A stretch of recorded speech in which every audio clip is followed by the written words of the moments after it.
Okay, let's get started. We are in the wrecked ship, and we just defeated Fantoon.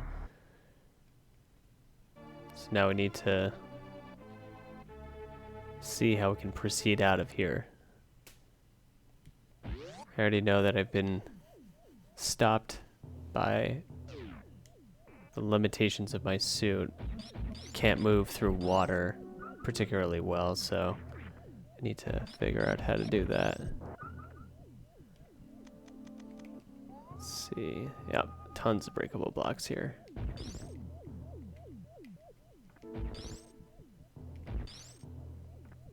This thing is falling apart, much in the way that you'd expect a wrecked ship to do.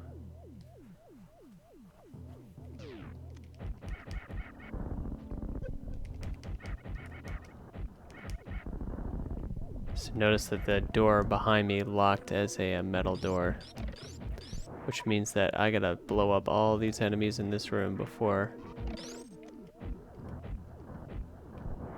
I can get out of here. And I'll show you a pro tip after I do that. So that one's metal too. Let me clear out the rest of the enemies.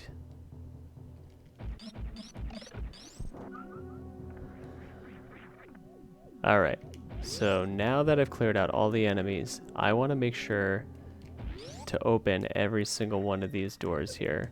And the reason for that is if I were to enter and if I were to exit and then re-enter without having killed them all, then they would still be metal doors when I come back in, so I'd have to do it all over again.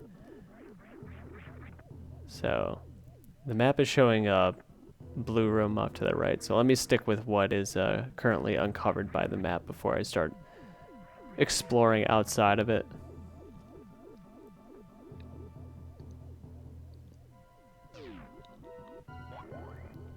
Looks like these guys are shooting at me.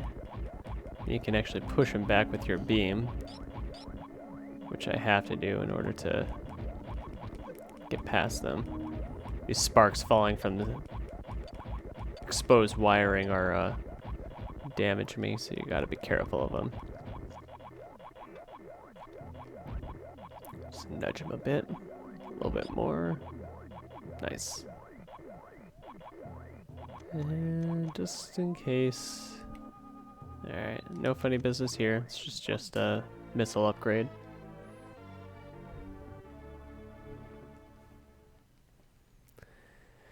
Now before I go out the left side, yep, okay, I've explored everything that I can that's currently on the map. Kind of an unusual layout to the map, because there's actually no entrances to any of those other blue areas that are marked out there.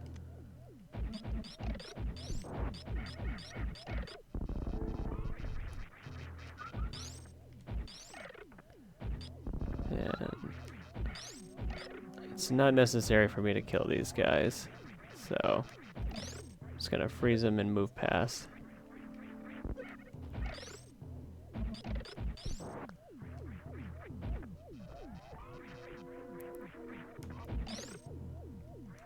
Yep, see? Blue door instead of a metal door.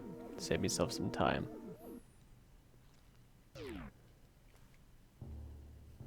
Okay, so we are actually back in Criteria, technically. And we're at the top area of the entrance. So let's see if we can't get that dot that's over on the far side of this area here. And would you look at that? A couple of doors, gotta figure out how to get to those. The one on the right will presumably take me back into the wreck ship. Saw the flying monster back there. Alright. So I don't see anything yet. But I'm apparently in the area. Haha. Super missile block. Alright. We want to be careful here. So you'll actually see. I'll be very careful. that this will drop me down to that lower area, which I do not want to do because it's just gonna waste my time. So let's see if we can't get this missile without losing our footing here. And before we attempt to, let's see, I don't want to roll down there because I'm afraid that I'll fall in. Shit. Alright, I might have to do a little bomb jumping finesse here.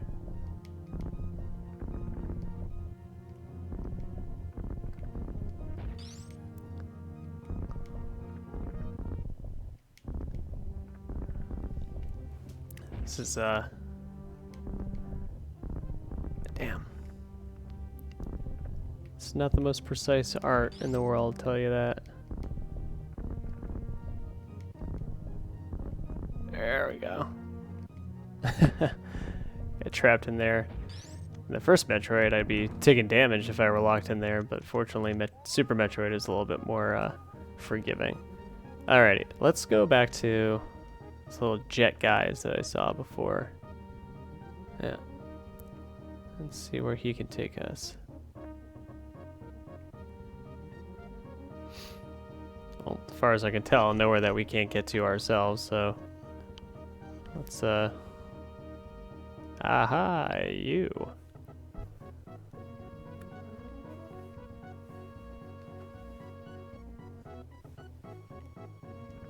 And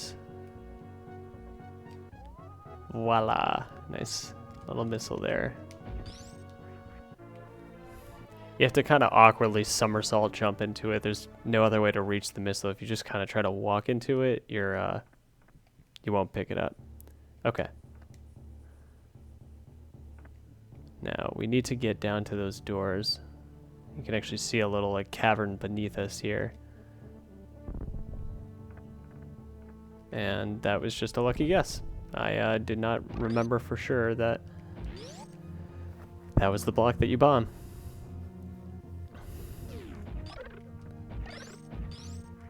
Veterans of Metroid 2 on the Game Boy may actually recognize these little aquatic pancake monsters here.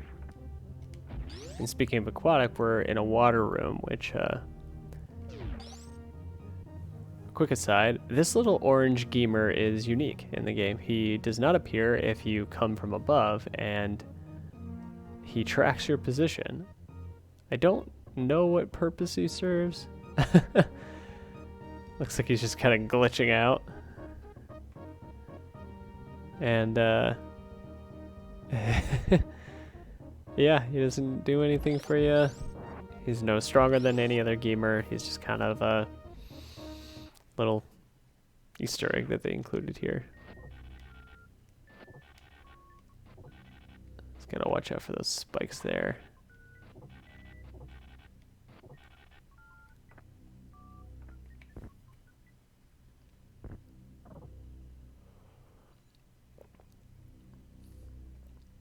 This here is one of the cooler parts of the game.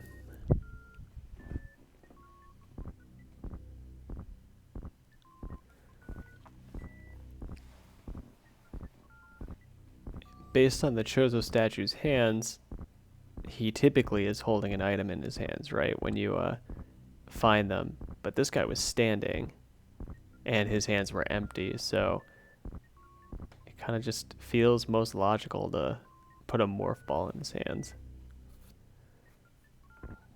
And if you look up at the map to the left, there's a little blue room with a circle in it, or a dot in it. Now we got the gravity suit. So this suit, in addition to cutting our damage intake by a further half, so a quarter of what we were taking when we were wearing the power suit, this also enables us to move freely in water, which is going to be essential in order for us to not only to make our way to Meridia, the next stage, but within Meridia itself.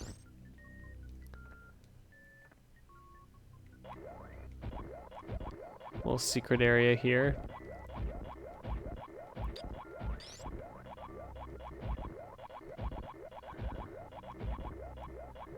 got ourselves a nice little missile. But that's not all, folks. Because we got our X-ray visor, or X-ray scope. X-ray visor is not till Metroid Prime, and this thing can be blown away.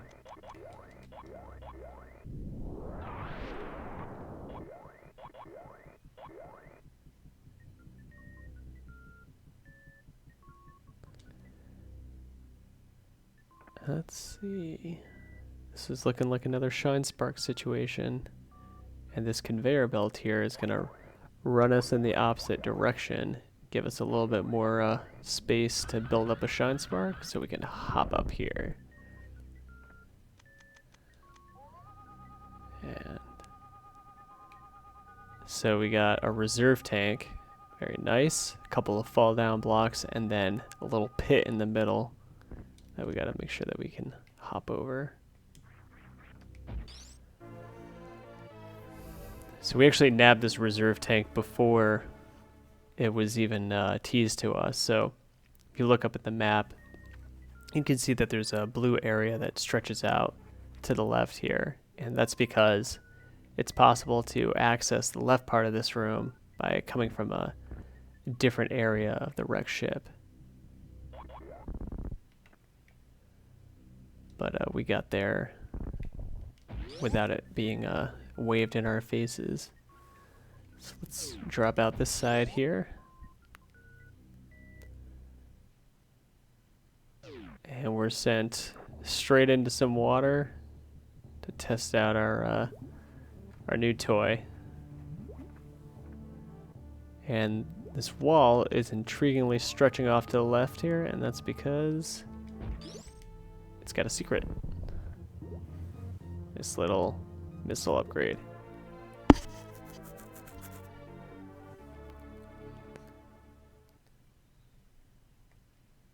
And although it is possible to get that missile upgrade and to go down in this watery part without the gravity suit, it's a hell of a lot easier to move through. And in fact, we actually don't even need to use the grappling beam in order to get back up to the wrecked ship from here. We can just hop our way up there just like that.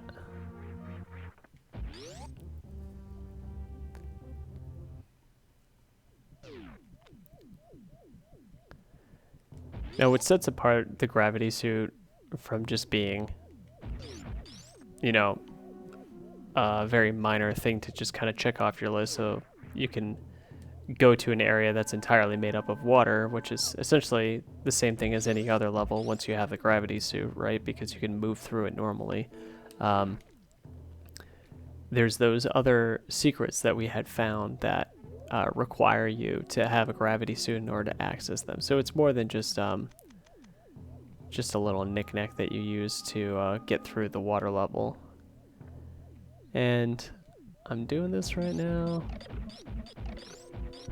because there's actually another secret here.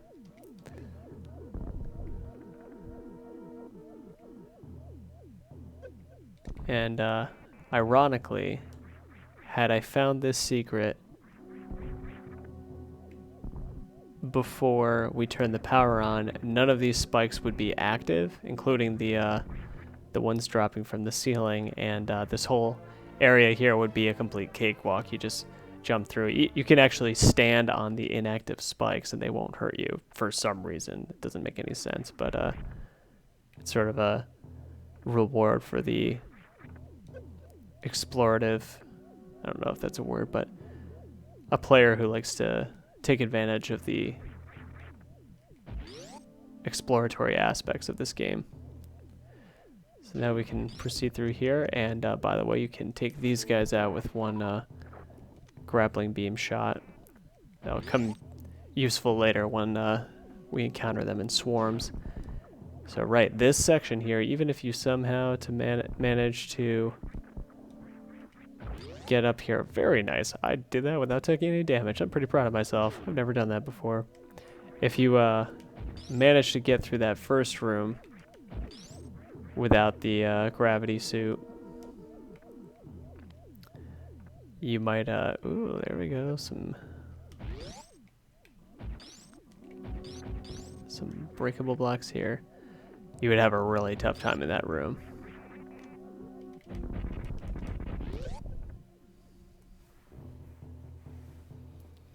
Likewise, you'd have a pretty tough time in this room if you didn't nail the jumps. In fact, you need to be able to jump down from a lower vantage point in order to get up. So this game is dropping a lot of hints that you need to have the gravity suit to proceed through here. And just for shits, yeah, that time doesn't do anything for you. Nothing down there but spikes and some fish enemies, so let's stick to the path that the game has put in front of us. And there is no reward or recognition at the end of the game if you uncover 100% of the map. It doesn't track it like in Symphony of the Night or plenty of other Metroidvanias after this one, so there's no need to explore every inch of the map if you don't want to.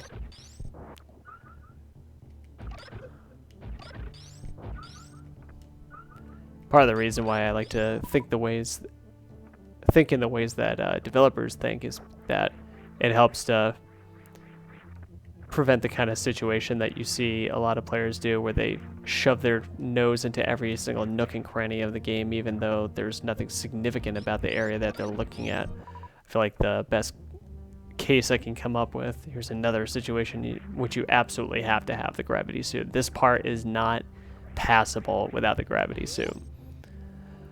The case that I can think of is I was watching a friend of mine play an Elder Scrolls game, and it was super frustrating because rather than questing and adventuring, he was going past every single shelf in the game and stealing every single vase and pot that he could find in an effort to find goodies to sell. And that just, that's a way to make money in the game, but it's not necessary to beat the game. And that was a pretty tedious thing to watch, and I'm sure it was a pretty tedious thing for him to do.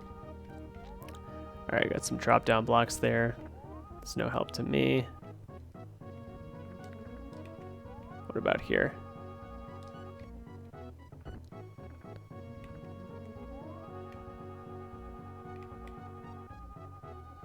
Okay, just gotta go down here. Whoa! These crabs are also susceptible to a grappling beam shot, which is very useful to know because they can actually take quite a few hits with the beam. And that right there is a nice quick passage to where we need to go.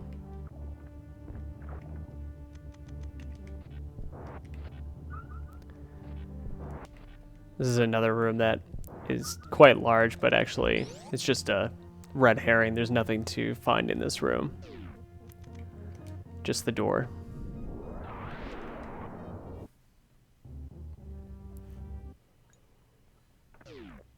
And this here is the entrance to Meridia.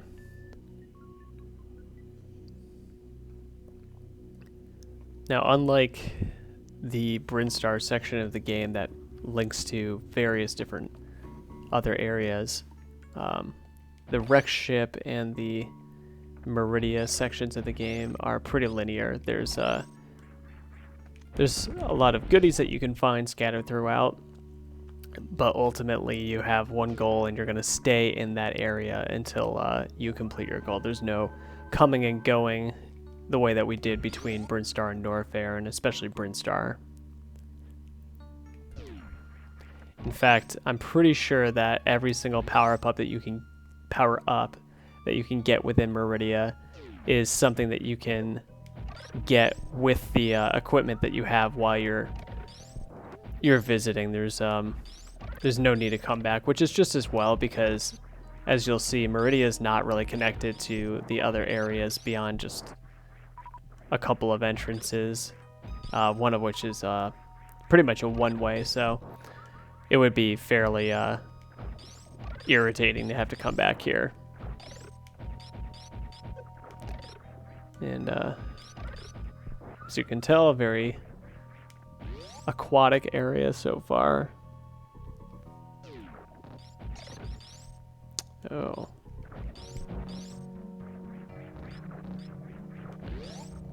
Those claw monsters down there that are trying to snag us, but we were able to dodge them. And so far we're just kind of exploring. Don't really know where to go yet.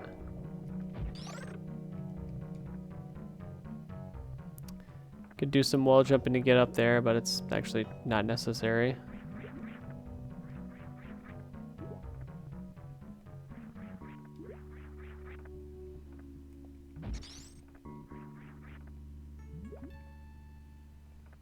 Let's see here.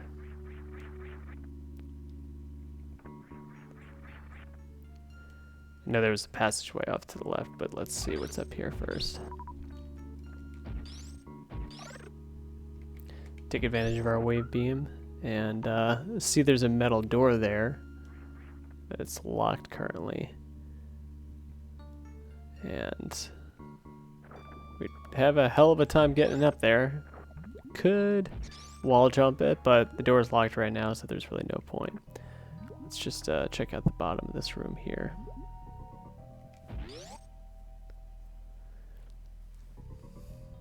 And another metal door. It's a good farming area for some power-ups.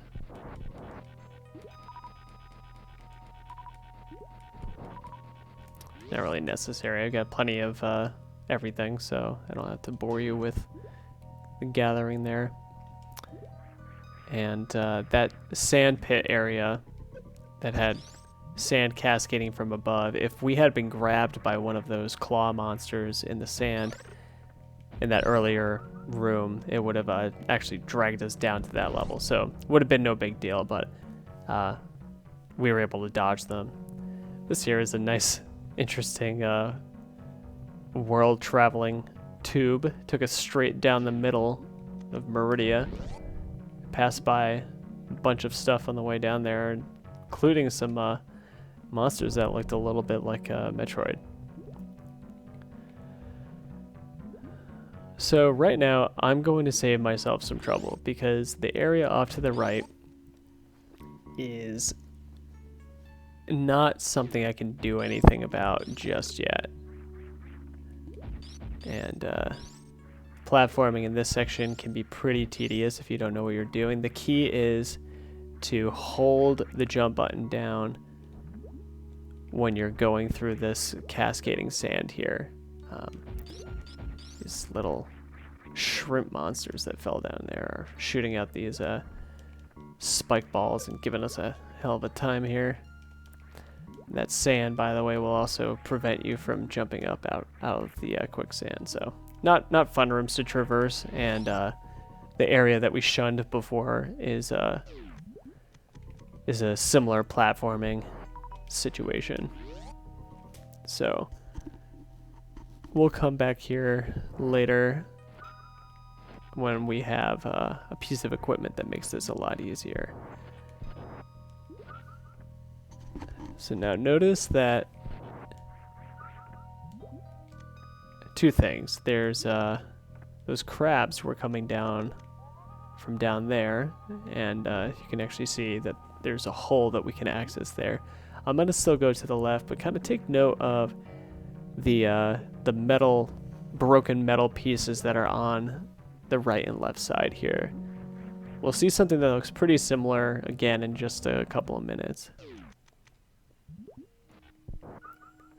Music has changed.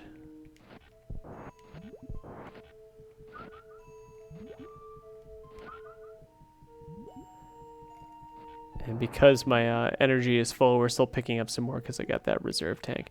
So right here, we're stopped in our tracks by a one-way super missile gate, so we can't do anything about that, so we're forced to go down through that hole.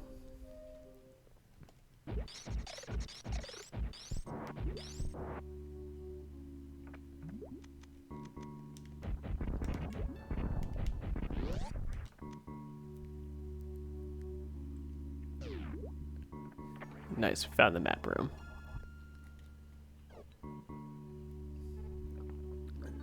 So again, that area that we neglected to go to off to the right is on the map, highlighted in, well, not highlighted, but it's in blue because it's not been explored. We'll explore it later, but nothing really to do there just yet. And if you remember, that set of 3 pink blocks that are down and to the left of us is actually like that very brief area between the 2 parts of Brinstar that connect to the entrance of Norfair. So it looks like we're pretty close to that. And that is, in fact, the direction that we're going to be heading in.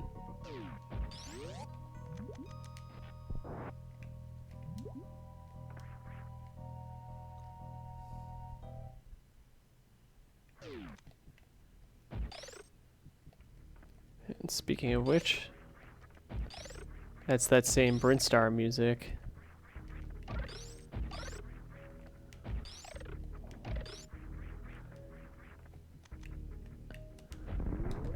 And this section here is locked off by its own one-way super missile gate. And voila! We're back where we were before. If you had been obsessively X-ray scoping every inch of the map, you would notice this little shaft here. You could technically either bomb jump all the way up there, or I guess you could maybe wall jump, but I'm not really sure. But point is that we're back here, and remember those metal pieces on either side of that room that we were in a couple of minutes ago? We're here again. Well, clearly, using that map machine, we know that there's a save point down and to the right of us, so how the hell do we get there? Well, what do we have that can blow shit up? Power bombs.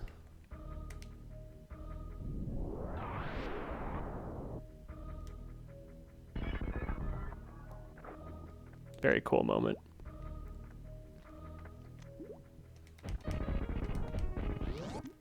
Even though the first time I was playing this game when I was much younger, I do believe I actually figured that section out without a guide. And it was such a cool feeling because it was my my intuition that was telling me that I could destroy that glass and that the power bomb was going to be the way to do it. It's nice when a game rewards your intuition like that. And so we are on the other side of that super missile gate. So I'm going to open this door up here, but there's actually no point in going back up there. So let's go up.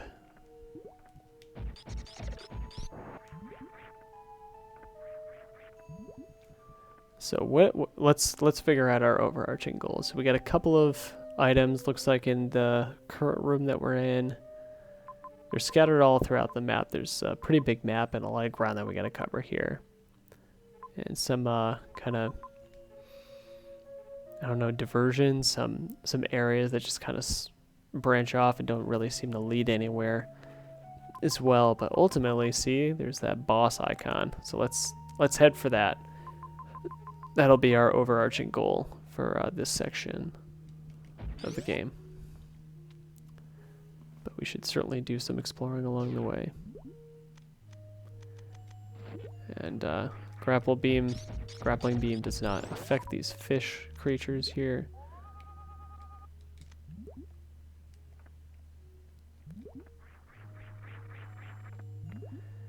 And we are trapped down here, so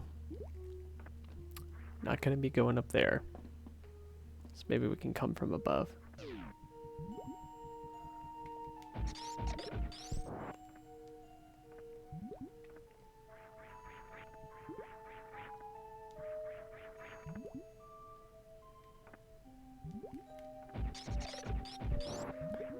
It's very atmospheric music here. So this is interesting. What is with this missile upgrade? How do you get it? Speed booster. Well, the only way that you can get speed booster going up is by shine sparking. And how the hell are you gonna shine spark up to that? Let's put a pin in that for right now. This guy too. Oh, look at that. The crab disappeared into the wall. So it looks like we're going to have to come from the right side. Very crafty, Super Metroid. Let's start with that super missile upgrade. That might be a little bit easier to get. So if we need to come from the right wall, how are we going to do that?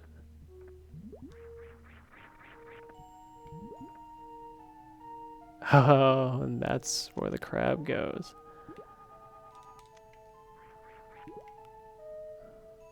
Oh, that didn't work out. Okay. Well, since we're down here. And there's a door on the other side here. Let's see if we can't go over there. In terms of this room, what are we headed to? This guy's new. Ouch. So you could just see the top of a ledge there. There was a grappling beam block before, earlier in this room, so presumably you'd swing to it. Okay, so now we're in the upper part of that room that we could not arise to before, so let's, oh,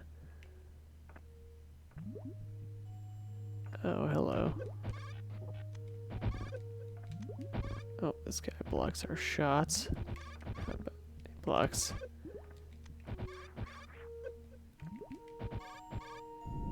Man, this guy is unbeatable. We do not want to spend more time with this space pirate than we need, so look, you can jump through the wall there. Let's do that. Can't do that here.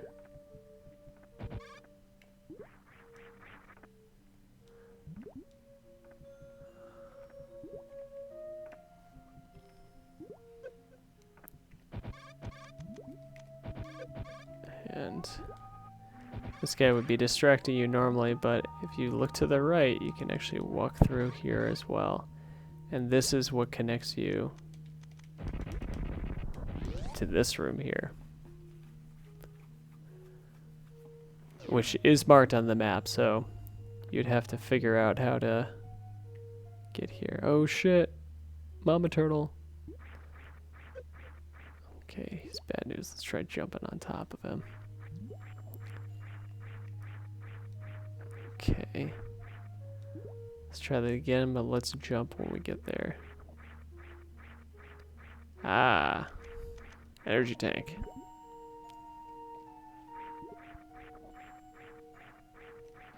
Ah, I just missed it. This creature got pissed when we jumped on its children. Let's swing back around. This is a welcome energy tank because we've lost a lot of health.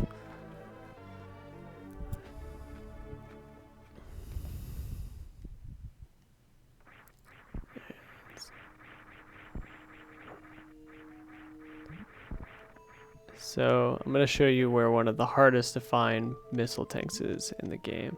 So you get on this guy on the right, and you look at the wall, and oh man, there's a missile tank right there. So let's pepper the wall on the way up and snag another one. So other than obsessively X-ray scoping the walls, I don't really know how else you would figure out that that thing is there. Not the most intuitive hiding spot for one of those. Great. Not gonna sniff at a missile upgrade. Okay. I don't think that door is meant to be entered from down here. So let's head back out and then see if we can't try to get that missile tank that's kind of ensconced in this wall here.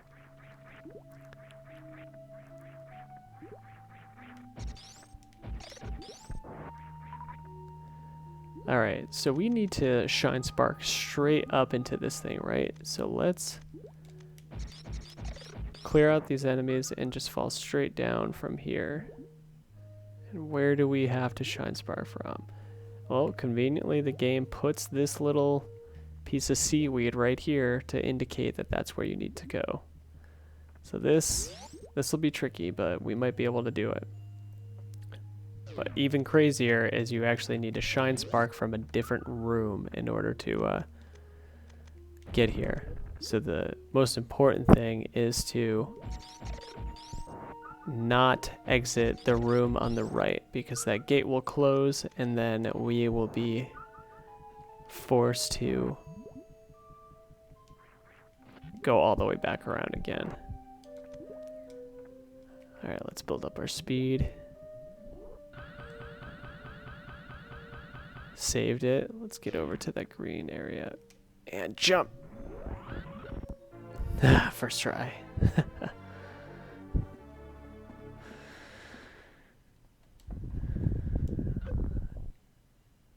If you've never done that before, it's very tricky and it takes a long time, but I've done it a lot at this point, so it's just sheer practice.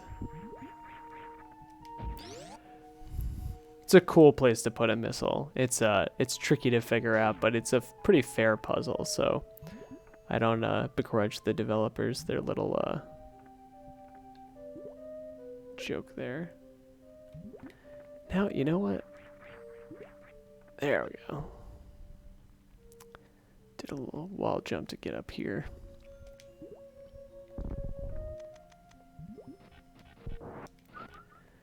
Keep ourselves safe from that crab there. Get our super missile.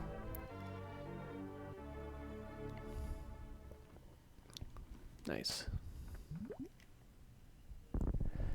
Okay, so we've done some cleanup of the goodies in this area. So now we can kind of actually proceed with the level. Let's see if we can't get back up without wall jumping. Wall jumping is fine, but it's a slippery slope to sequence breaking and kind of acting in defiance of the way that the level was designed. So let's use that move sparingly.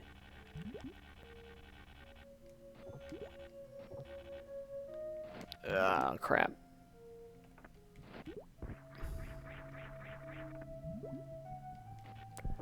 Let's wipe out these crabs so that they don't give us any trouble when if and when we fall back down.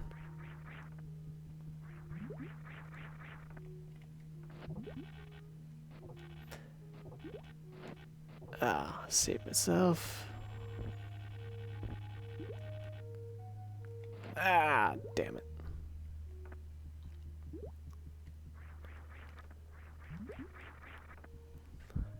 Platforming in this game is pretty good, but it's not perfect. It's certainly not as precise as a Mario game. And the grappling mechanic is also quite fiddly, so.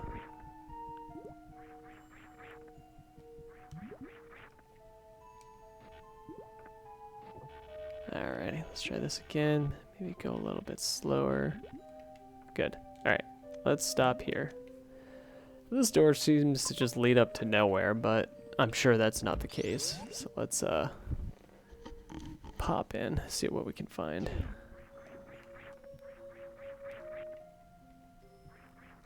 These seem silly.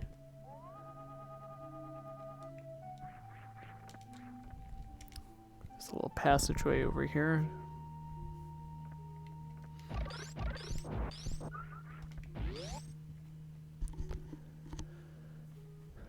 Okay, so here in this section, we're actually on the other side of that green gate that I had found in the previous video. And it's actually a shortcut back to Brinstar. It's also a one-way shortcut back to Brinstar. And other than having the gravity suit, there's actually not much of an incentive to go back just yet. So don't make the mistake of going through there, because you're actually just going to have to go all the way back around to retrace your steps. To be honest, I'm actually not totally sure why this exit is here, but you know, it's there as an option, but it's actually really not clear to me. So we are gonna have to take a leap of faith. Ah, there we go. Okay. There is this grappling point here. Let's stretch out. There we go. There we go. If you want more time to line up your grapple shot, it's better to get air time rather than lateral time. It's almost like the swinging mechanic in Spider-Man. Alright, so the map goes up, so let's go there first.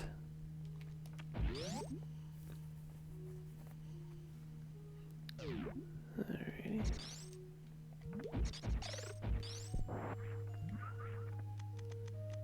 A little secret here. I suppose if you were in the habit of just running into walls, you would stumble upon that, but otherwise you'd have to be X-ray scoping every single wall in this game, but I'm not really interested in doing that, so... Alright. This room goes off to the right.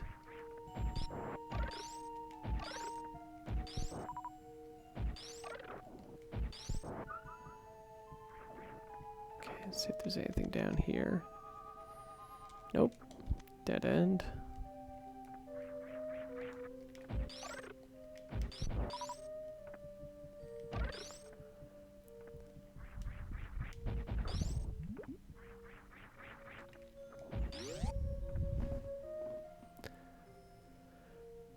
No real point to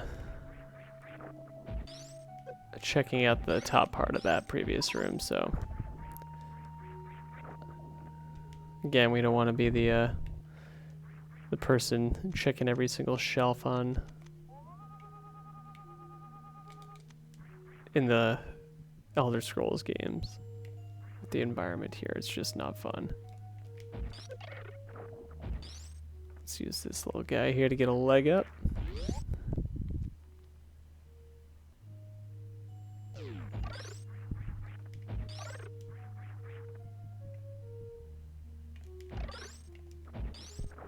Yeah, whoa, secret room. I think there's a fairly good chance of stumbling into this area. You knock out that enemy, and you just kind of walk into the power-up that he leaves behind. It'll take you down here pretty surely. Alright. So that's actually all there is up here. There's no progress to be made.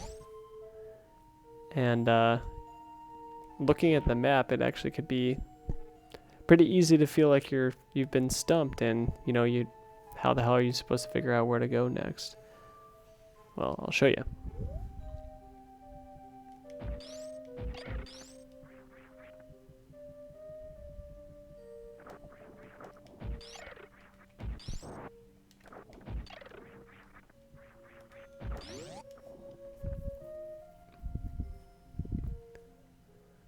Okay, a little backtracking here, no big deal.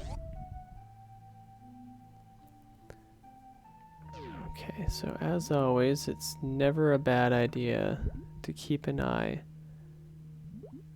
on the enemies. And look at that. Little crab guy. Showing us the way again. I think that is the third time that these little guys have done that for us.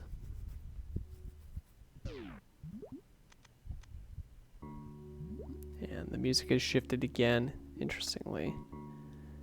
So we see there's an area up there, but it's blocked off by fall-through only blocks. Let's get down here using some power bombs. Okay.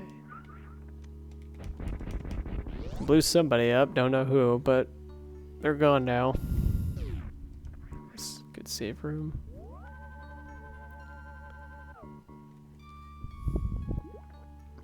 Quick thing to note, if you say no to the save option, it's actually not possible to just jump back onto the the machine to save your game. You have to exit and re-enter in order to save your game. It's almost like the game is offended and resents that you said no to it.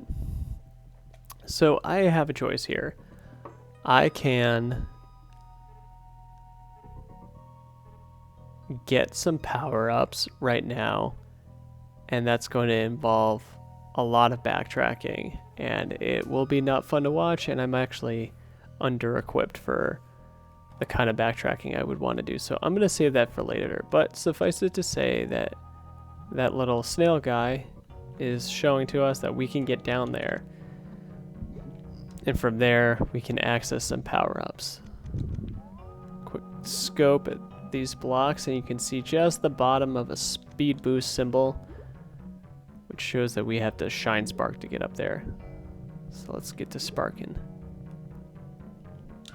And remember, there's a couple of item symbols in this room.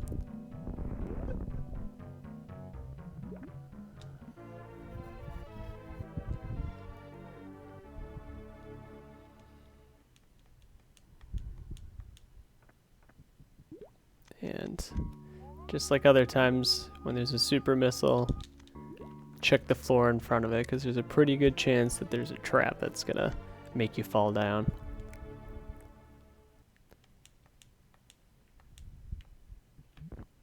Just like that.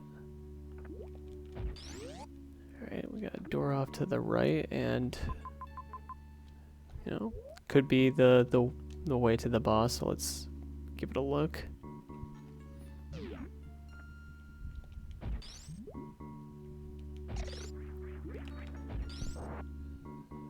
Let's actually get a farm room, and some of that cascading sand that we saw earlier in the level. And nothing else in this room. It's interesting that they would just put sort of like a pointless dead end here, but depending on how well I play, you might see why that room exists in just a couple of minutes. Alrighty, so we've exhausted that area. And it looks like there's a corridor above us, so let's see if we can get up there. And interestingly, there's these grappling blocks on the wall. We could do a cool grappling slash wall jump move. That I was watching somebody do a let's play of this, and they were actually super struggling with it. I find it actually to be a fairly intuitive movement within the game, but you know, that's just me. I've played this game a lot, so let's do our best to stay up here.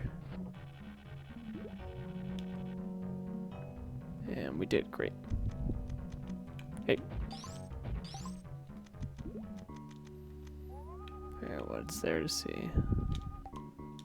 Alright, we don't want to drop down, so let's stay the course. Okay, so you might think that these are Metroids, but these are actually called Mocktroids, and that's Mochtroid. They are fake Metroids, and this is one of my favorite rooms in the game because they look like they're being held in cages just like a Metroid would, and if you look in the background, you see indicators of ice, which we learn from the lore later in the Metroid series, in Metroid Prime, that Metroids are naturally weak to ice, and so will frequently be frozen as a way to tame them and to keep them in check. This room here is a little bit of a maze. See that there's a speed booster symbol here, so that's the only way to break through. But we can shoot through there. Maybe hop over those blocks. Mocktroids can also be destroyed using the grappling beam.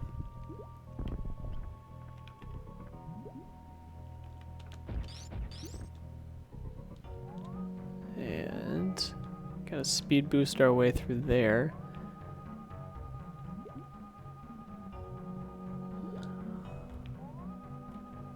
And that's actually the only way to get through to the other side here. We can shoot our way through the top area, but it'll actually end here because there's no way to get through. So we have no choice but to speed boost. So let's give it a shot. And hopefully there's an item in here. Psych, it's another mini boss.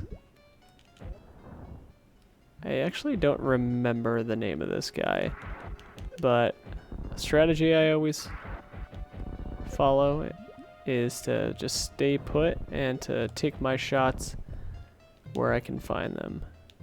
He's pretty hard to land missile shots on, but sometimes you can get him caught in a pattern. It's a lot easier to land a shot with the beam because it's a lot wider of a spread than the missile. Of course, if you can get him when he's shooting at you from his little hole, then it's a lot easier to take him.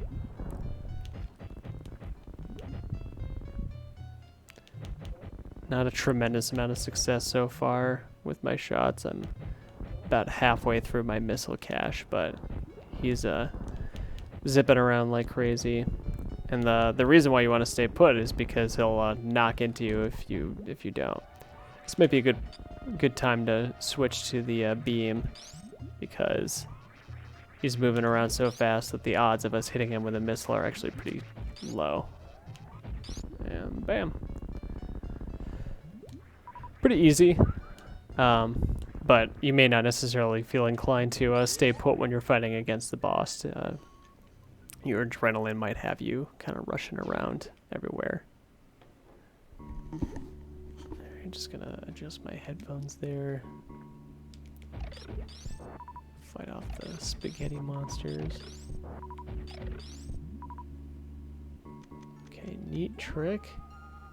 You can sail past this section using the speed booster. And in fact, I'm pretty sure you have to because those blocks there are speed boost only blocks. Good farm section. As always, use your grappling beam and snag a bunch of missiles here. But no need to do that. I'm going to freeze these guys to keep them from respawning. And look at that little maze here. Let's keep our X-ray scope going. And oh, look at that little drop down area. So rather than holding to the left when we drop down, let's just bomb up and drop right onto this energy tank here.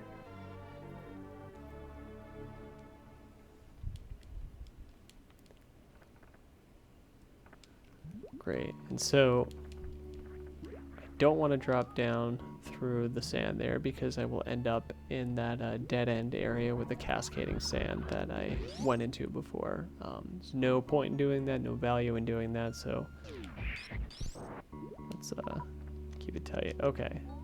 So you can see on the map that there's actually some room off to the right. So a quick scope will show us that we can. And there's this Nautilus looking enemy here that we can awkwardly just bomb jump over.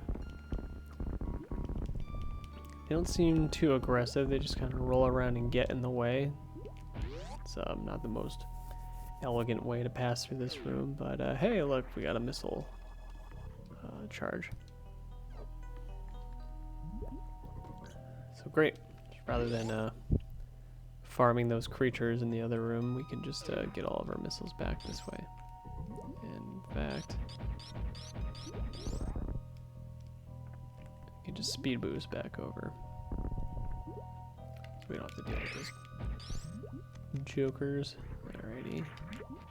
Deal with the Metroid first. Got a metal door, it's not flashing right now, so either this guy's gotta go down, nope, or somebody's gotta go down before we can go through there.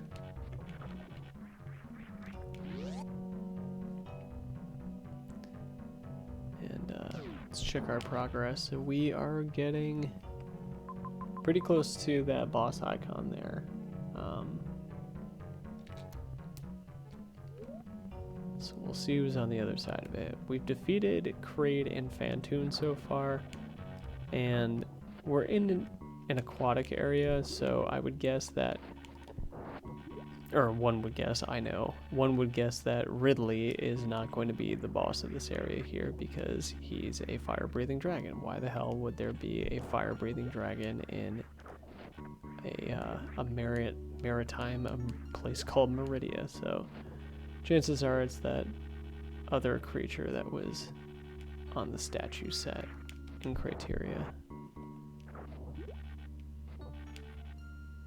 Some tricky grappling here, but it's necessary to get through. The quicksand is a pain, but once you figure out how to maneuver through it, it's actually not too bad. Basically what you want to do is just get to the top of the sand layer, and then once you're on there, just quickly jump off, and it's almost like you're jumping off of a platform. So our health is full, energy recharge is not necessary, so let's do a quick save here. Alright. So my spidey sense, or a player's spidey sense, rather, would tell them that the boss is near. No boss door yet, but we did just have to blast a super missile to get through. Let's cross over. Got a busted block here. And, well, I knew that was there, but I think players would find that missile eventually, and I'll explain why. So this room, first of all, if you screw up the grappling, you would find out that these spikes don't hurt you. And that's because these spikes are not actually there. Which then might prompt you to start X-ray scoping around the room and realize that that was a breakable block you can bust up to get to that missile tank. So you might also try dropping down into those spikes, and oh my god, look at us. We're at a boss door, which you can blast open with just one super missile.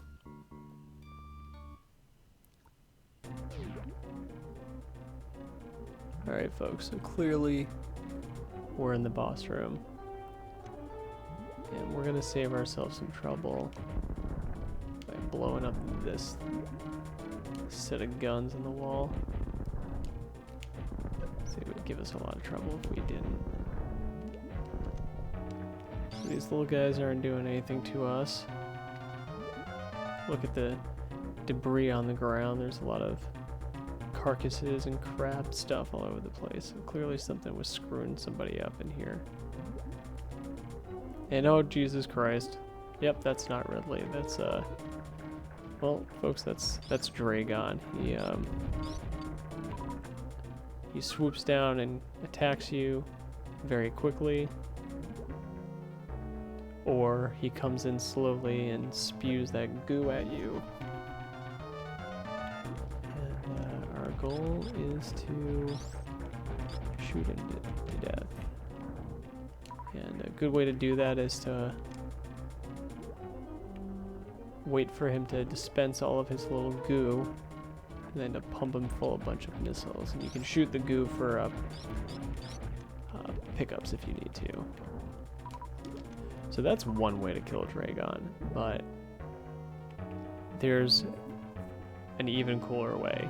I mean, shooting stuff with missiles is all well and good, but I'll show you the other way.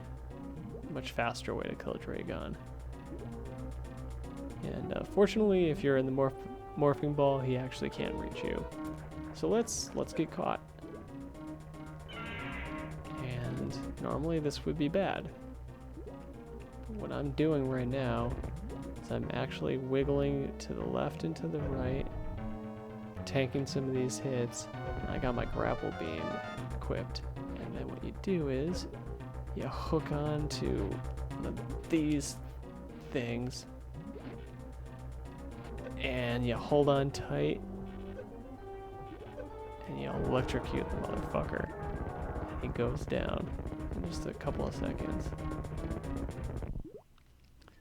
Fortunately, I have a bunch of energy tanks, and so that's no big deal to me, but Dragon is down for the count. And by his own hand, or her own hand, assuming it's a mother. So yeah, the alternative is you just shoot it until it's dead, but I feel like that's a much cooler option.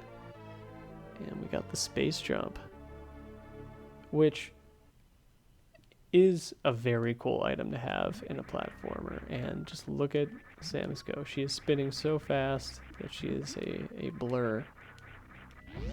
She's spinning so fast that she's able to defy the laws of gravity and to jump continuously up. Note that we would not have been able to make it out of this room had we not gotten the space jump. It's too tall. So great, so now we have the space jump, and that is going to make some of the trickier platforming sections, like this whole grappling beam room here, a complete cakewalk, because we're no longer tethered by the laws of physics. We can just jump and fly through the air continuously. The catch with the space jump is that it has a fairly fickle timing requirement when you're jumping, but fortunately you actually don't have to. Once you have the momentum of the direction that you want to go in, you actually don't have to move Samus using the D-pad anymore. That momentum will keep her going in that direction. And even if you lose the momentum by whacking into a wall, you can just tilt the D-pad left and you'll keep on going your merry way. And the reason why that's helpful is these Metroids here. They'll latch onto you, but if you stay moving, they actually won't do any damage to you. And they actually won't even stun you or stop you. By the way, this door is flashing now, so we can get through. So clearly we had to take out Dragon in order to beat this section. And it's giving us access to an area that we've not been to before. In this area, we'll see momentarily, is actually a shortcut back to the beginning of Meridia. So even though we've defeated the boss, it didn't take us super long to get through here. Once you kind of figure out the layout of Meridia and realize that it's less of a maze than it seems like it initially is, then it actually doesn't take very long to get through it all. But we're not done yet. We still have a couple of goodies to get. I'm gonna try to do this. The flashing door is now open to us, so we can retrace our steps if we needed to, but really no reason to at this point. So to get the goodies in this level, it unfortunately is kind of the opposite situation of that really great bit of level design in Norfair that I commented on last video, where it loops back in on itself, and it's possible to get through the this flashing door is now open to us too. It's possible to get through that extended area in the lower, or the kind of deeper part of Norfair without having to retrace your steps, which is really, really great. And unfortunately, there are a couple of power-ups that absolutely require you to retrace your steps, and it's pretty tedious, so having the space jump will make that all the more simple for us to execute. So we got those reddish looking space pirates, and we can't kill them, except now we can because we have the plasma beam, which is the strongest beam in the game. And right now would actually be a good time to demonstrate something that you can do that you cannot do in any other Metroid game. You can actually switch on and off your items that you've accrued.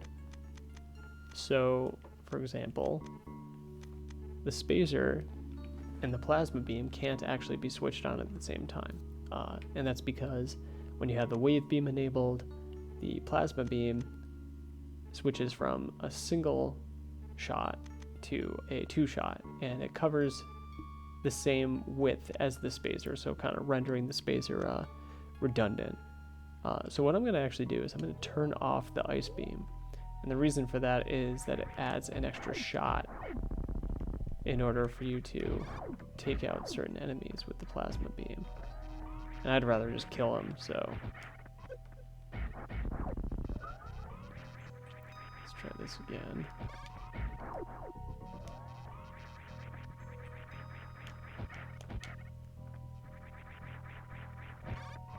These guys move very quickly.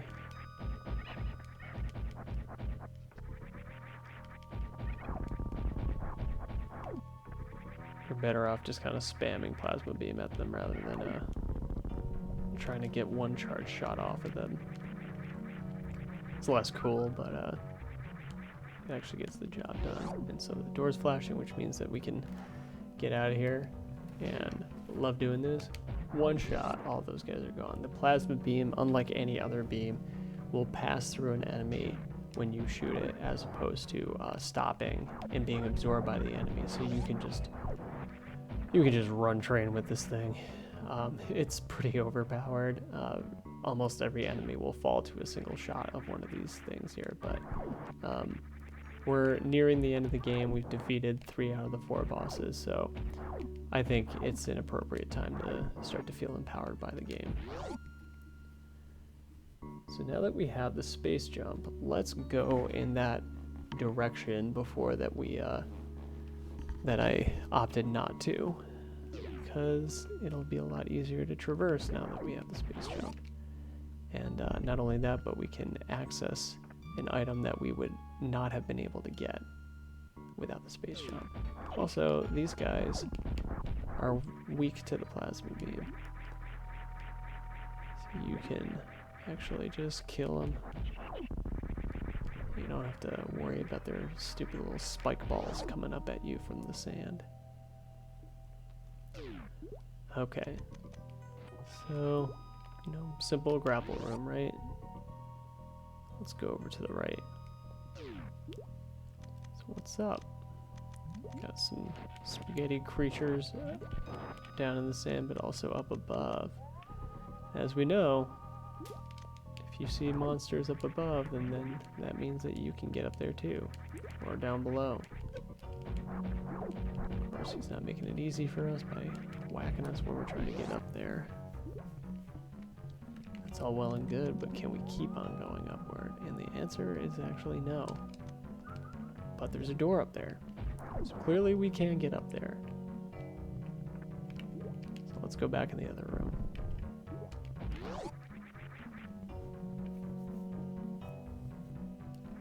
Let's bust up this grapple hold one more time. And it actually stays broken. Unlike some of the other ones, this one stays broken. And it's pretty tricky, but you can get up there if you use the space jump. Now, it is technically possible to get up here without the space jump. And you can wall jump, but these little bugs will almost definitely thwart you every single time, and it's pretty annoying. So you're better off just waiting until you get the space jump to do this section here. And this here, unlike most of the living beings that we encounter in Zebes, this guy is friendly. That doesn't mean that he won't hurt us if I run into his little buzzsaw hands, but he is doing us the favor of getting through the sand for us. This sand is impenetrable by any of Samus's weapons, which I actually like from an environmental storytelling standpoint. So much of the game seems almost like it was designed for Samus and her power suit and her mods to it to access and manipulate, but this here is an example of something that only something in nature can get through. And very ungratefully, I destroy the monster as soon as he's no longer of use to us, but that's because he would hurt us if I didn't. Yeah, we got a new item over there. Let's go check it out. Quick note, how the hell am I supposed to get back up there? Well, we got the spring ball. The spring ball is another optional item, like the plasma beam is optional. Spring ball enables us to jump to the height of our high jump while we are in morph ball mode. And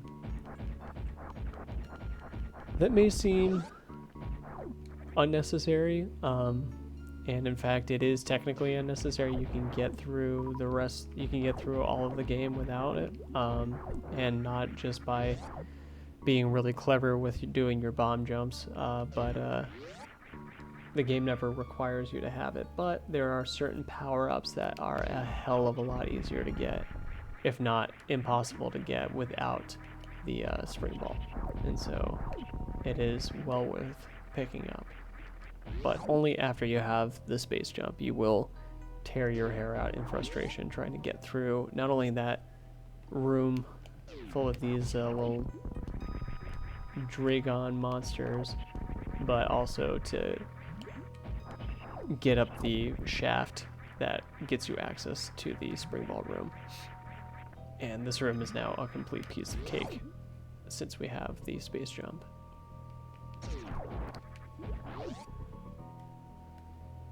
So we're again faced with a choice. We can either take this area as a shortcut to Brinstar, and therefore the entrance to Norfair, because this actually drops us right next to the entrance to Norfair, or we can go back up into Meridia. So crafty use of the spring ball there. We can go back up into Meridia and try to snag a couple of more items. So let's do that. And I'm going to try to do this as quickly as I can because it involves backtracking. But we have the space jump, and that's going to make everything a lot easier. That big old grappling beam room that we got through before will be completely trivial to us now. And in fact, I don't even have to mess around with all of this here. I'm no longer bound by the limits of space because I have the space jump. How you like me now? Oh, also these guys, blow them up.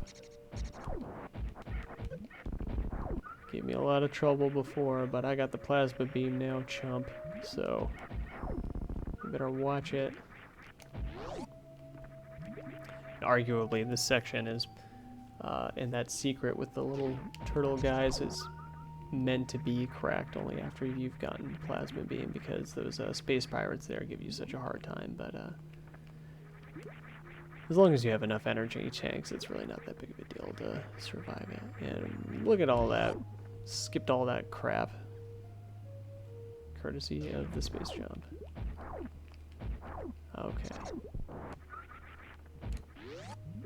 Nice one shot on these crab monsters.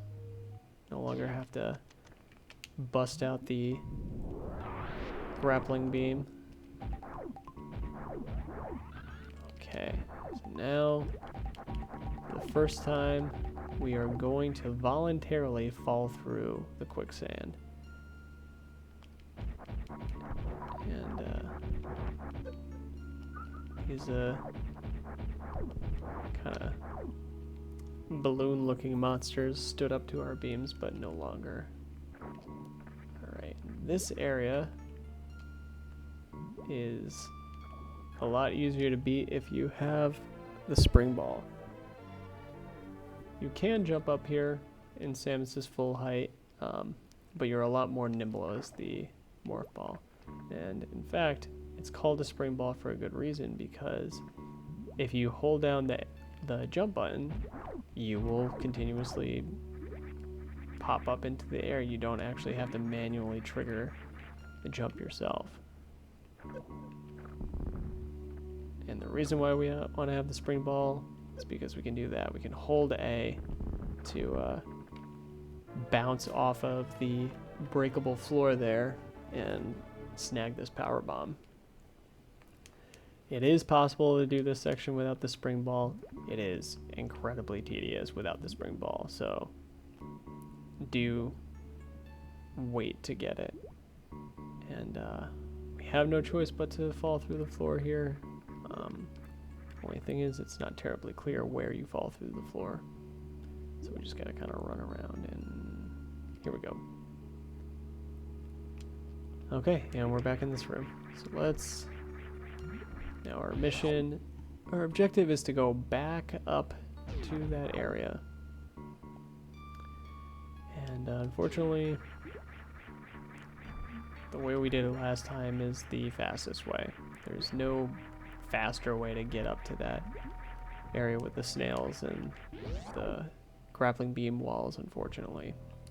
That's why I find this little jaunt to be less than stellar level design, or at least item placement design on the part of Nintendo, because the fact that you have to come through twice is it's kind of annoying.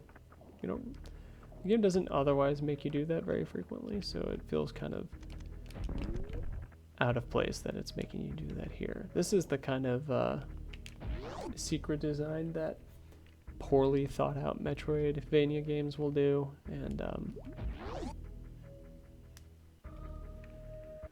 it shows us here that even the paragon of the genre, its namesake, is capable of having some dodgy level design.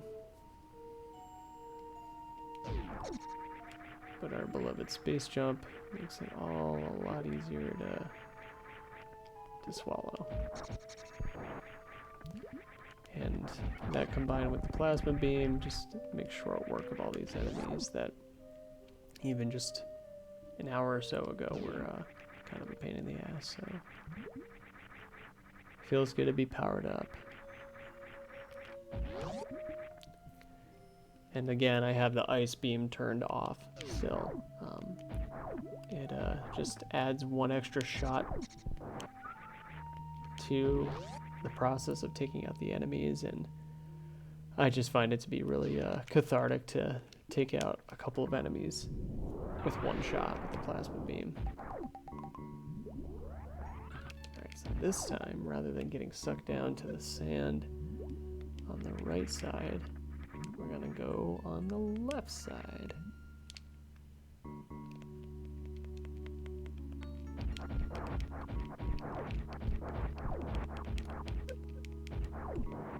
And if I try to jump up through that sand, gravity just sucks you right back down, so it's not possible to do it.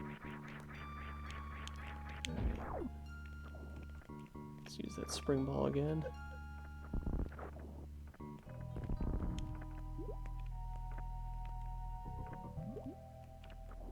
Oh crap, did I do this wrong? I did. Alright. No big deal, let's just hop on back over. Okay, so we need to get up there, and let's just double check. Alright, we can shoot those blocks. Let's spring up. And we got ourselves a fourth reserve tank.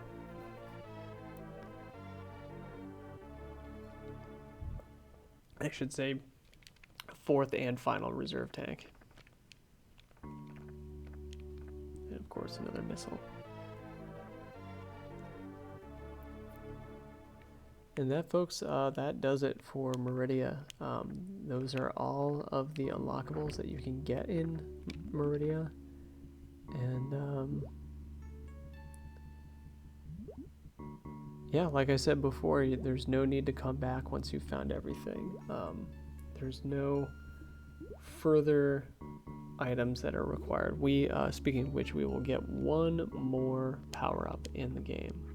We will get one more piece of equipment and that piece of equipment is not required to get any of the items in Meridia. So now that we've dropped back down here, let's take advantage of our proximity to the entrance to Norfair and go back down there.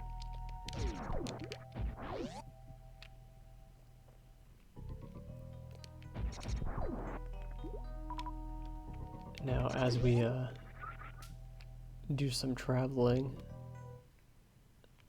you have to think about the thought process of, okay, I've just beaten this third boss.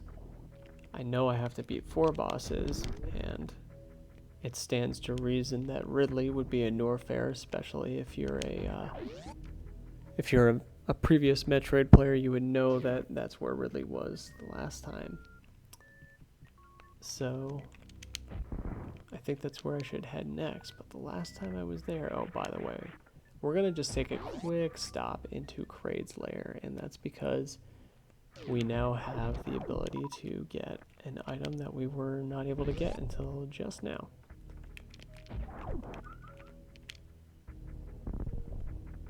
But then you ask yourself, I need to get into that kind of creepy dragon lizard's mouth thing, but how the hell am I supposed to do that? Oh, here we go. And as you can see here, we would have needed the spring ball in order to get up to this this missile here.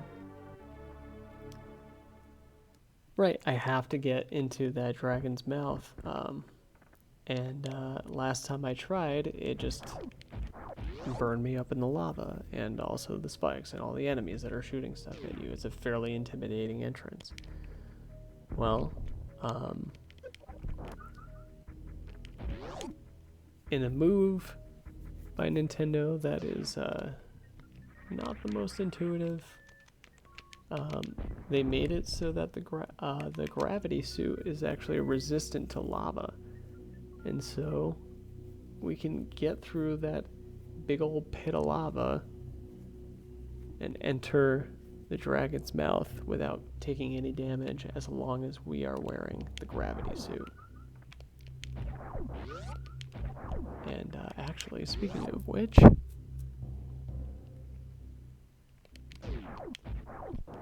I'm gonna grab an item that I could have accessed before, and I actually hung a lantern on it as I was narrating through this section, but now that I'm equipped with the gravity suit, first of all, look, I'm standing in lava and I'm not getting hurt. I can now safely get this item. Voila.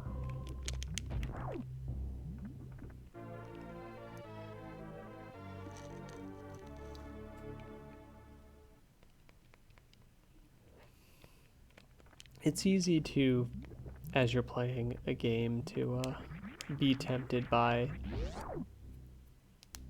gamey, for lack of a better word, systems like having a health bar or an energy bar, or like a life system or something like that. And you say, well, you know, Samus can take quite a bit of damage, so I'm gonna just wade into the lava, sustain the damage, but get that that missile tank there.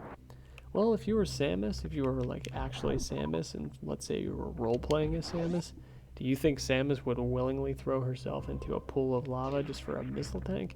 I would probably guess not, because yes, she is technically able to survive off of doing it, but she would be in searing pain from the lava. So I feel like that's another interesting way to play any game, is to kind of put yourself in the shoes of the character that you're playing, and answer the question of, would I do this if I were this character? If the answer is no, then maybe don't do it. Okay, because similar to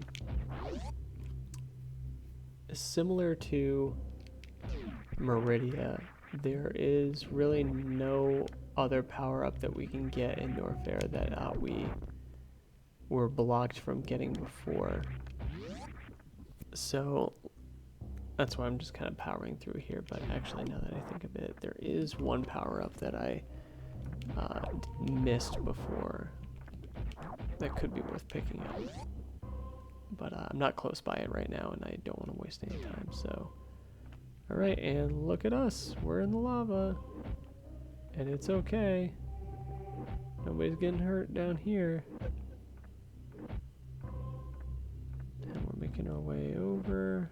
And I'm going to throw the ice beam back on so I can stop these guys from shooting me in the face. And here, right here, is why you need to come back to this section with the space jump. Because those spikes there make it impossible for you to wall jump. And not only that, but this ledge here makes it impossible for you to wall jump. So you have to have the space jump in order to get up to this section here. Before we go down, let's do a save.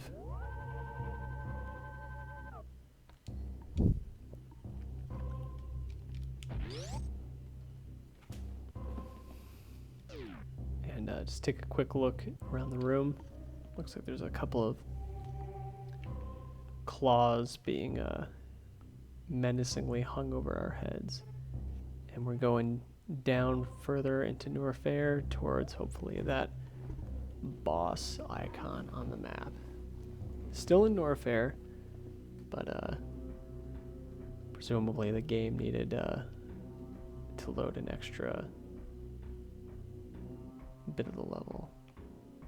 Alright, so notice down below, that is not lava, but that is acid, and we are not immune to acid in our current suit. And I'll just say right now, we are never going to be immune to acid in this game. There is no further suit beyond the gravity suit. It's not like in Metroid Prime. And this room is pretty dangerous because those guys can take all of our hits and will take no damage, so they're scary.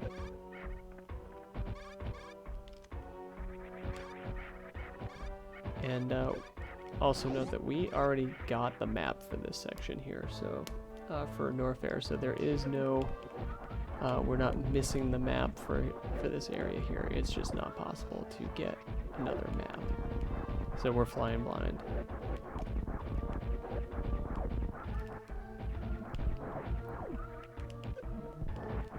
But the plasma beam, fortunately, is taking these guys out pretty easily. Let's look up here. So only fall through blocks and bombable blocks up above, and if you look to the left, there's actually a little passageway, but this is a one-way. We can't come through here, so maybe we'll come back down from above later at some point, but for right now, we gotta retrace our steps. But good to know that this is here.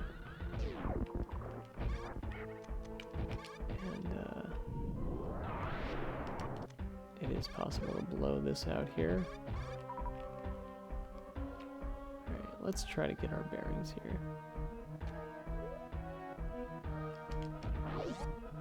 Let's start with going to the right.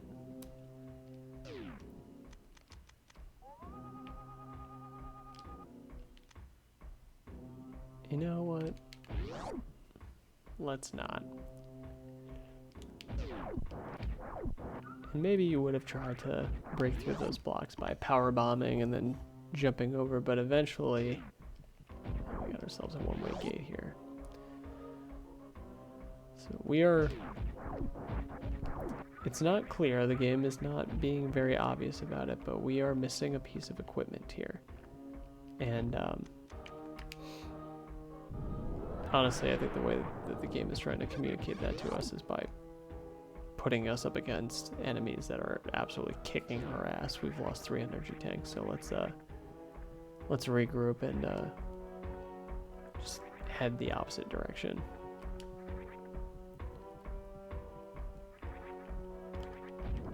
We're past the point of using level design to tell us the story. Now at this point it's just sheer difficulty. It's doing the trick.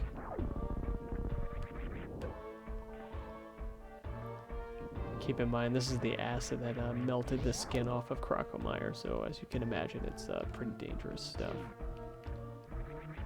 Gotta have a space jump here. Let's check this out here. Yep. Bomb it. Another one of those Chozo statues. Looking a little yellowish right now. He's usefully lowering the acid level in the room. So we can proceed downward.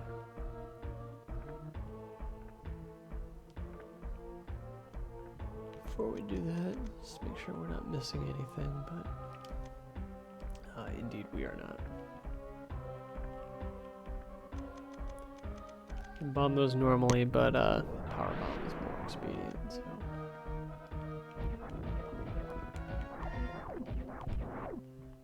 This is a good room to throw the ice beam on, because we can freeze that guy. Hopefully, actually, I'm gonna take that guy out in one shot. If you look closely, it actually looks like the plasma beam is hitting him twice. So, missile bait. Let's use the spring ball to hop on over there. We could try to do a very narrow space jump there, but we're much better off trying the spring ball. Oh crap. Another Chozo guy.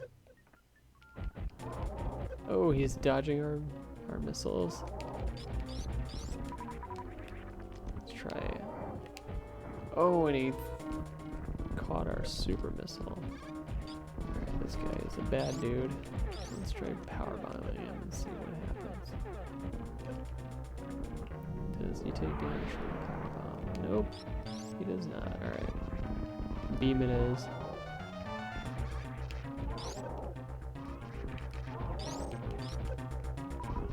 Those little balls that he shoots out are useful to get your power-ups back.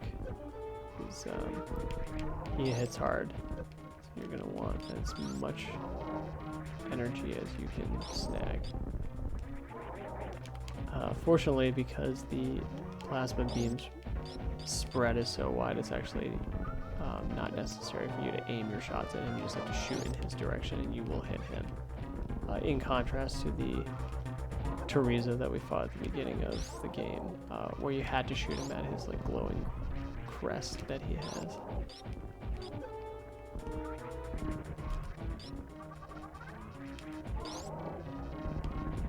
And just fired off another weapon from his chest there. It looked like a bunch of little minions coming out of him, but he shot in the wrong direction, and we weren't even standing over there. Let's see if we can go back up there. Now we got the screw attack, which I will mention that I have tattooed on my arm in honor of this very game. Okay, so we can get up there, and it's blocked by that material. Before we go, note the light show that Samus puts on now. We can easily carve our way through here, snag a super missile.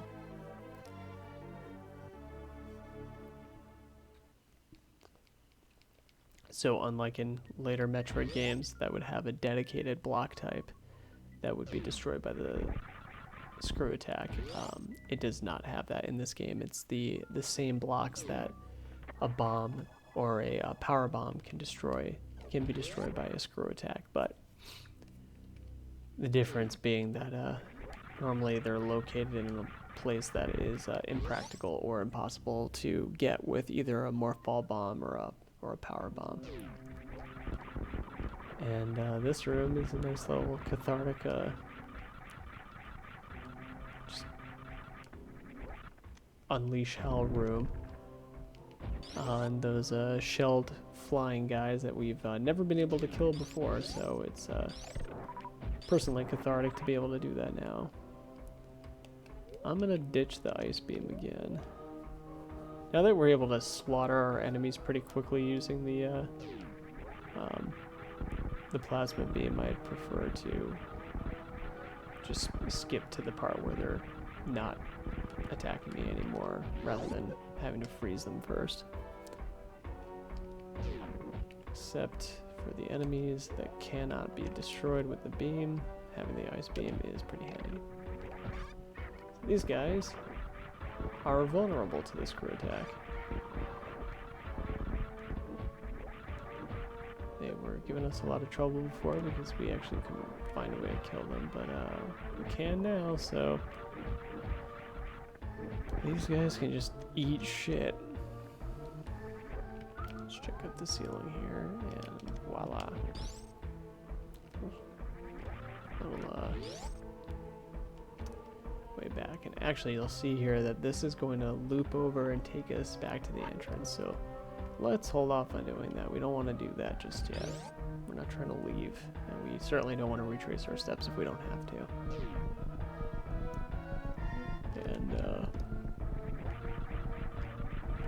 if this room is any indication, then we're not going to be retracing our steps for a while because it is actively filling up with acid right now, and we have no choice but to try to hop our way out of here before we get melted. So unassuming room here.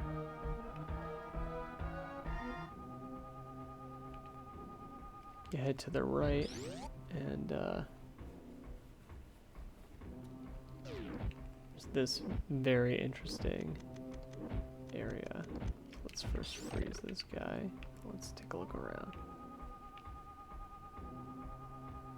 So here's another little bullshit level design courtesy of the developers of Metroid. Oh, look at that. You can just walk through it, but, you know, we're not going to make it clear that you can walk through it by showing it to you in your X-ray scope.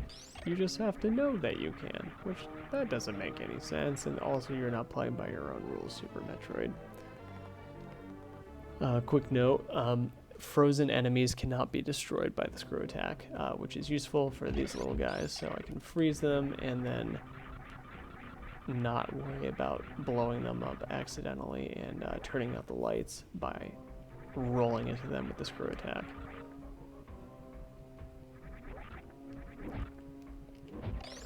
Alright, these guys are a pain in the tuchus.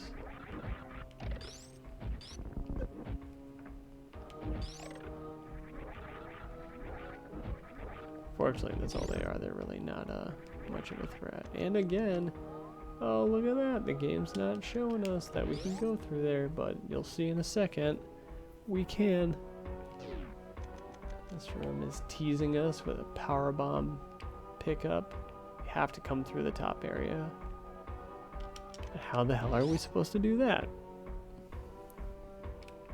Well, you just gotta run through a wall that looks like it can't be run through. You know, because that makes sense. The screw attack basically makes it so that you don't really have to fight anymore, just because enemies will just be completely dropped simply by rolling into them. So simple little missile pickup, right? Well, we gotta go.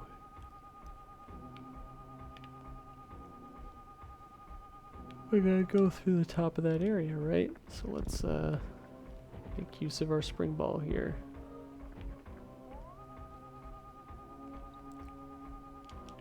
And as you'll see, we're gonna wanna hold A so that we can avoid being popped through these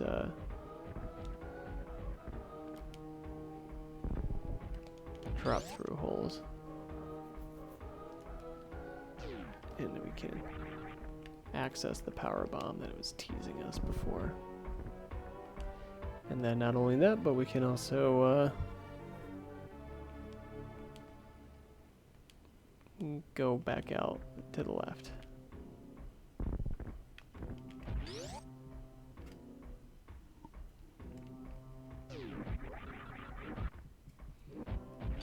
so there was a door to the left before, through this little maze-like area. So we'll check that out there. I just want to note that we are heading in the opposite direction of that boss icon, so common sense would say that we shouldn't leave this area. Quick stop. Do a little X-raying here, and you'll see that you can actually bomb through the floor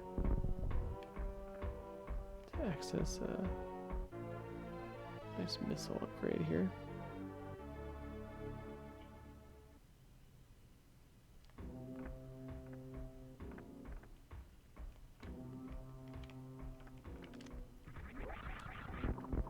Screw attack through these guys because they're actually pretty tough. Take a bunch of shots, so let's save ourselves the trouble.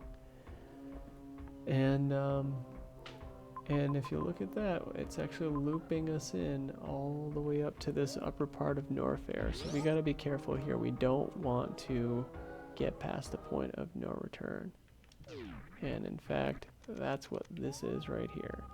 So now that we've found it, we know that we can come back to Norfair, upper Norfair from here, but we are not done with lower Norfair yet. So let's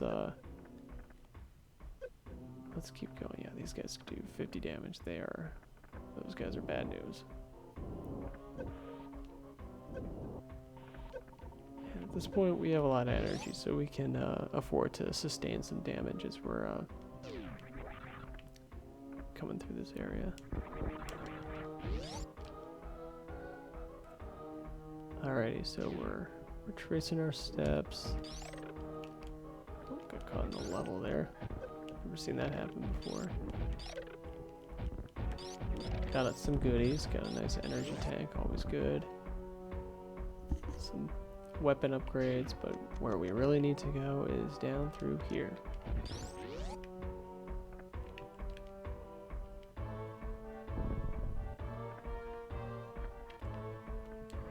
Screw attack those guys. It's the I can't be bothered with you move. So great, so we're heading down. We're heading in the direction of that boss icon. That's where we want to be going.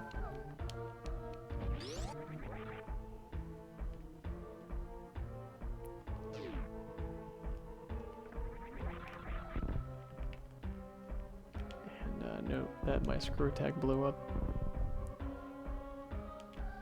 that little brick there. It's because it, like I said before, can break the same materials that bombs can break. And it looks like we're trapped, but we're not. In fact, give a little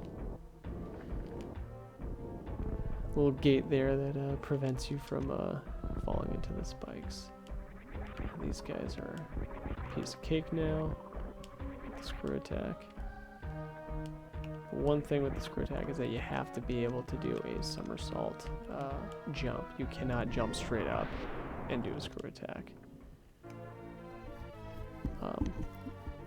Pretty much every player is going to find this little room off to the side here because you have to use a power bomb to get past this statue in the middle here, and you would almost certainly notice that it opens up a little side room there. So I'm staying in my morph ball because I don't have a lot of room to move, and I need to move quickly. And the morph ball, like I said in the first video, is actually has no wind up to it. So these guys can only be defeated after they do their little jump kick. And the way to kind of trigger them into doing it is to kind of, I guess, to flip over them. I don't know. These guys are unpredictable, but they seem to attack me enough so that I don't have to think about it. So this room here, just kind of ride the screw attack through it. Notice the little like jaws above us that are kind of mirroring what we saw in the crate area.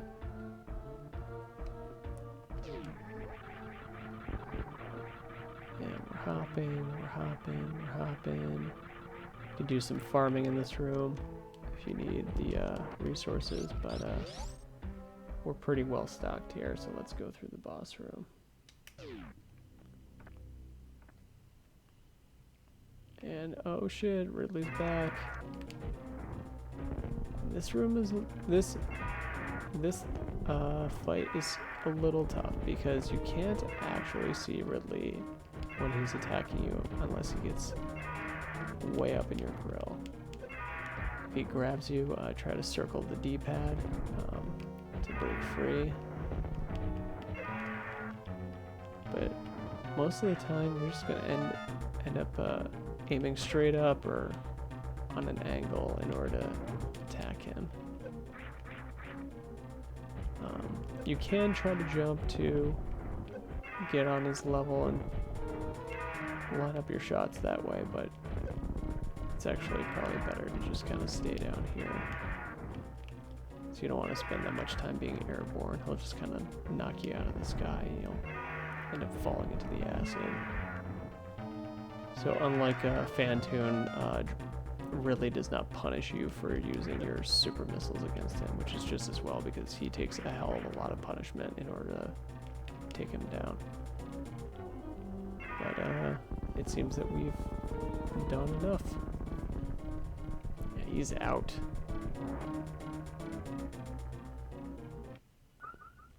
And we did not even exhaust our super missiles.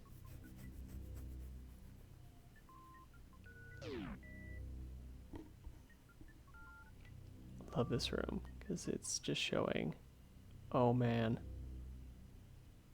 the baby Metroid has escaped. Let's look around. There's a little energy tank hiding on the side here. This little energy tank is actually a callback to a hidden energy tank in a very similar spot that's located near Ridley in the first Metroid.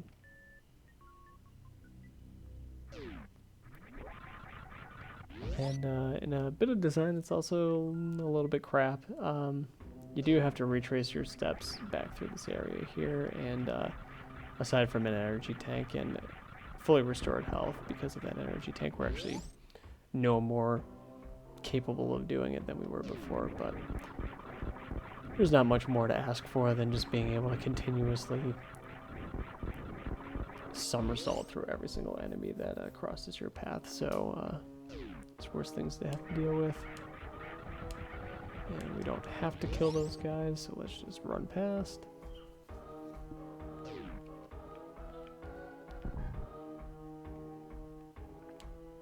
This little handy spring ball move there helps us to avoid the spikes.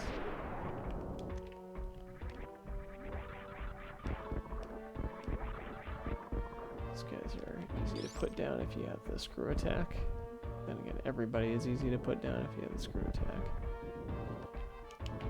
Spring ball enables us to just kind of rocket back up there.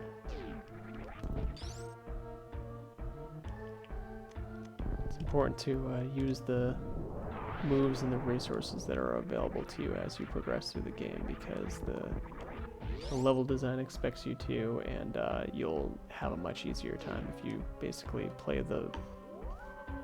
if you move through the world in the same way from the beginning of the game to the end of the game. You're going to get frustrated, because once you get the screw attack, the enemies that come after you are so strong that trying to shoot them down with the beam is it's just kind of a waste of the time, especially when a screw attack will take them out in one hit.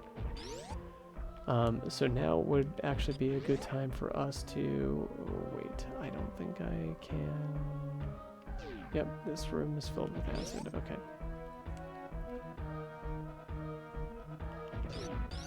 Okay, so... I don't think anybody's going to lose any sleep over this. I never purported this to be a 100% run. There's a couple of upgrades in Upper Norfair and in this lower part of Norfair that I could get, but I don't really think that anybody's holding their breath for that, so let's just move on. If I went for them, it would involve a considerable amount of backtracking, and that is not fun to watch, and frankly, not all that fun to do.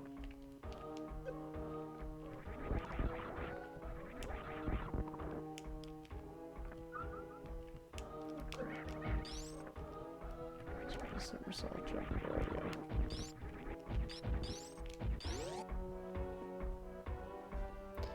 Alrighty, so now we are going to go through the one-way blocks. Screw attack lets us just kind of pop through those barriers there. And whoa, look at us. We're back near the bubble area in Norfair. A little shortcut. But because of that one-way